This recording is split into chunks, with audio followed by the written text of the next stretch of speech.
Ever watched your Roomba, like, dodge a chair leg Yeah. and thought, hold on, is that thing actually learning? Well, today, we're going deep on AI, specifically how it's becoming a big deal in HR, especially talent management. We're looking at this really interesting article by Frank Gienack. He's the CTO Talent Guard. It's published in the Startup on Medium. He breaks down the potential of AI in HR and Right. helps us cut through the hype. He starts off with a really basic question like, Yeah. what even IS intelligence? Which I thought was really smart Hmm. because you need to know what you're even aiming for with AI. Right, yeah. It's easy to get lost in the buzzwords without really getting what's going on underneath. So how does he answer that question? What makes something intelligent to him? He looks at it from like a cognitive systems point of view, basically. Intelligence needs memory, reasoning, and the ability to learn and adapt. That learning piece is super important for something to be truly intelligent. Okay, so learning is essential. This takes me back to my Roomba. Is it just following a set path, or is it actually learning? It's a perfect example. Janak actually uses the Roomba to show the difference between AI and machine learning. Machine learning is part of AI. It's all about modeling the real world from data. Okay, so the article mentions predicting someone's sex based on things like their name, height, weight. Is that machine learning? Totally, it's simplified. Yeah. But it shows how machine learning uses data to predict stuff. Think of it this way. All machine learning is AI, but not all AI is machine learning. Got it. So back to the Roomba. It seems like it learns and changes its route when it bumps into things. Is that what Gina's It's talking just about? when your Roomba Yeah. changes its path Yeah. because you move the couch. That's basic learning. It's adapting to new info. Now, Ginac doesn't shy away from the fear around AI. He talks about a Gallup survey that found 73% of adults think AI will eliminate more jobs than it creates. That's a little scary. Yeah, it is. But instead of focusing on job losses, he highlights how AI can free us from boring tasks so we can focus on more. Strategic and creative work. It's about helping humans, not replacing them. That's a much better way to look at it. So how do we harness AI in talent management and make sure it's used responsibly? He brings up GDPR, right? Yes, he goes into how AI systems need to follow rules like GDPR, especially when it comes to employee data privacy. He really focuses on Article 22, which deals with profiling. Okay. For those of us who aren't GDPR experts, can you break down Article 22 and what it means for AI in HR? Imagine an AI recommending someone for a promotion. Article 22 basically says companies can't just use the AI's decision as the final word if someone gets passed over for a promotion because of the AI. They have the right to know how that decision was made. The AI can't just say, because I said so. Whew. Transparency is really important. That makes sense. It keeps things accountable and fair. So, for companies looking to use AI in their HR departments, what advice does GNAC give? He has some great points. He says, don't just use AI because it's trendy. Choose AI that fits your needs and goals. Use it strategically. Don't buy a Ferrari if all you need is a minivan. Exactly. He says AI should be a tool to make humans better, not replace them. It's about finding a balance between AI's analytical power and human judgment. So, it's not about letting the machines take over, it's about working together. Exactly. I think AI is best for complex tasks that normal programming can't handle, like analyzing tons of data. To find patterns and trends, it can help us make smarter decisions. But humans should be the ones making those final calls. I like that perspective. It makes me feel better about AI in the workplace. Yeah. His insights definitely give a balanced view of AI's potential in talent management. It's about using the right tools for the right jobs and keeping humans at the center of it all. Absolutely. And on that note, we're going to take a quick break and come back to explore more about how AI can help us understand and nurture the unique intelligence of each employee. Stay with us. It's fascinating to think about how we can apply these ideas of intelligence to talent management. How can AI help us understand and nurture the intelligence of each employee? That's a great question. Janek says AI can be a big help with personalized learning and development. Instead of those generic training programs, AI can tailor recommendations to each employee's skills and goals. So we're moving away from the one-size-fits-all approach to a more customized experience. I can see how that would be really valuable, especially with how fast the job market is changing. Exactly. AI can analyze employee data, find their strengths and weaknesses, and then suggest things like courses, projects, even mentors that match their needs. It's like having a personal career coach, powered by AI. Imagine an AI that helps you figure out what skills you need to level up your career.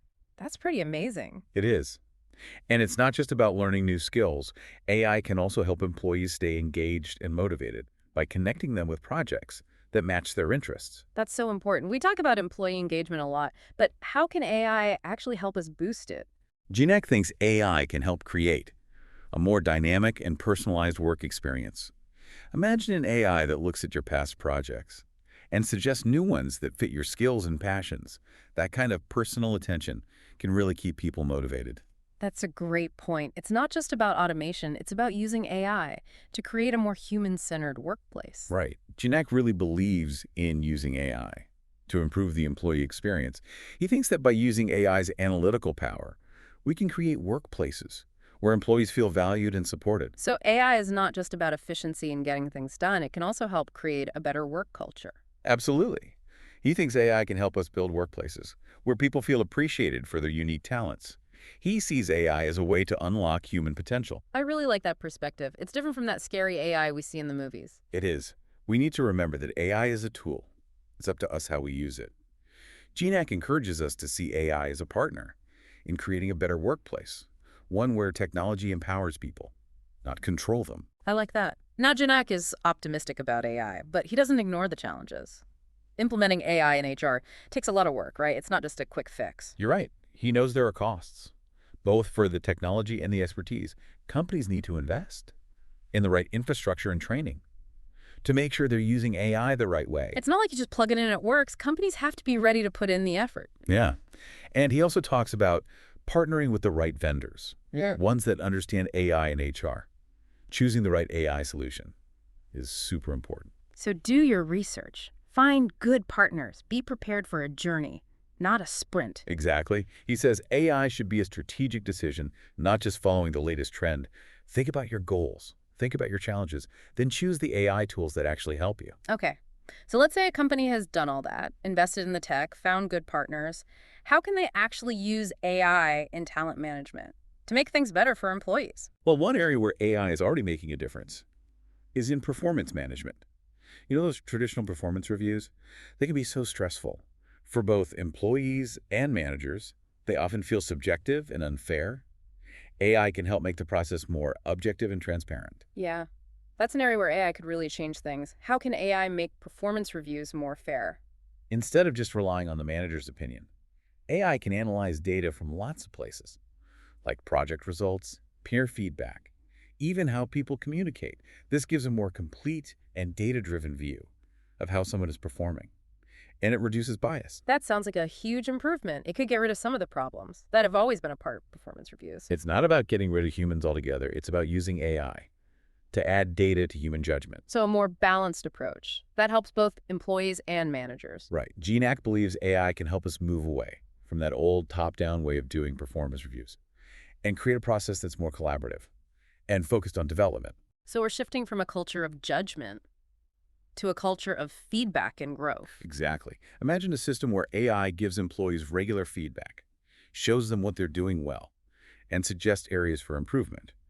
It's about using data to empower employees to take charge of their own development. This reminds me of what we talked about earlier, about personalized learning. It seems like AI can create a really personalized experience for employees throughout their entire journey, from onboarding to performance management to career development. You got it. GNAC sees a future where AI is seamlessly integrated into the entire employee lifecycle, providing support and guidance all along the way. That's a really exciting vision. It makes me think about all the possibilities for creating a more fulfilling work experience for everyone. It's a really interesting time to be working in talent management. AI is opening up so many new possibilities, and it's our responsibility to use it in a way that's responsible and ethical. Okay, so we've been talking about how AI can change the employee experience, but let's get even more specific. What are some AI tools that are already being used in talent management? Well, one big area is recruitment. Think about the traditional hiring process. HR teams spend so much time going through tons of resumes, scheduling interviews, trying to figure out if someone's a good fit. AI can automate a lot of that. Right. I've heard about AI that can scan resumes and even analyze videos of interviews to see what a candidate's personality is like. Exactly. Those tools can help HR find good candidates quickly and decide who to interview first. It saves a ton of time especially when you have a lot of applications. That makes sense. But I could also see how that could be a problem. If AI is making those early decisions, how do we know it's not biased? Like if the data it's trained on is already biased. That's a really important point, and it's Yeah. something that developers are working on. One way is to use blind screening, Yeah. where the AI doesn't see information about the candidate's gender, race, or other things like that. Okay, so the AI is just looking at skills and qualifications. Yeah. The goal is to make things more objective and make sure everyone has a fair chance. So AI in recruitment isn't just about efficiency, it's also about fairness and inclusion. Exactly. And it's not just about screening. AI can also make the candidate experience better. Like imagine a chatbot that answers candidates' questions about the company, or an AI that gives feedback after an interview. Oh, wow. That would be so helpful. I remember applying for jobs and feeling completely lost, like I had no idea what was going on. Right. AI can make things more transparent and create a better experience for candidates. So it's a win-win. Companies save time, and candidates have a better experience. Exactly. And this can be used in other areas too, like onboarding. AI can create personalized programs for new hires, give them the information they need. That would be great. I've been through onboarding. Where they just throw so much information at you. Right. And AI could tailor the content to the person's role, their department, even their learning style. It could even connect them with mentors or other people who can help them. That would make starting a new job so much easier. And then AI can help with employee development too. We talked about personalized learning, but AI can also identify high potential employees and give them opportunities to grow. So AI could help companies find their future leaders. Exactly. It can look at performance, skills, even communication to see who has leadership potential, and then the company can give them training and mentorship. Wow. It's like a personalized career development plan. Yeah. AI helps us move away from that one-size-fits-all approach. So we've covered a lot. Mm. From the basics of AI to how it can be used in recruitment, onboarding, performance management, even leadership development. It seems like AI could really change talent management. You definitely could. But we need to remember that AI is a tool. And like any tool, it can be used in good ways and bad ways. We have to use it responsibly and ethically. That's so important. We can't just let the machines decide everything. We need to think carefully about how AI will affect our employees, our company culture, and even society. So there are definitely benefits. But are there any risks with AI in talent management? Well, one risk is that AI could make bias worse, especially if the data it learns from is already biased. Right. So the data has to be carefully chosen. And another risk is that AI could make the workplace less human if we rely too much on algorithms to make decisions about people. We might forget about the human side of things. That's something a lot of people worry about. It's a valid concern. We need to remember that AI should help human judgment, not replace it. So it's not about AI versus humans. It's about AI and humans working together. Exactly. Well, I think that's a great place to wrap up. It seems like AI has huge potential in talent management, but we need to be careful and thoughtful about how we use it. I agree. It's an exciting time, but it's also a time to be cautious. Well, thank you so much for joining us today. It's been a really insightful conversation. It's been my pleasure. And thanks to all our listeners for joining us on this deep dive. We'll see you next time.